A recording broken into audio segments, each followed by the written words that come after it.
Hey friends, if you wish to fix problems on your system with the Windows Firewall Troubleshooter, then please watch this video. I will guide you through the procedure. So yes, Windows Firewall also has a troubleshooter. Actually, it always had, but it has been delimited and removed from the troubleshooter section. And now we have an online troubleshooter.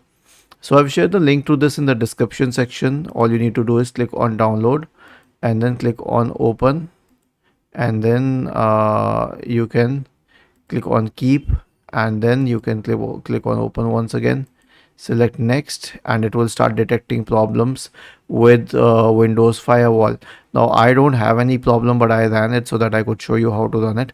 But if it gives any suggestion here, you can use that one. Was this helpful?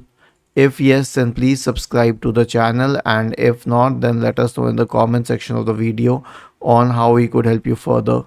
Thank you for watching this video and have a nice day.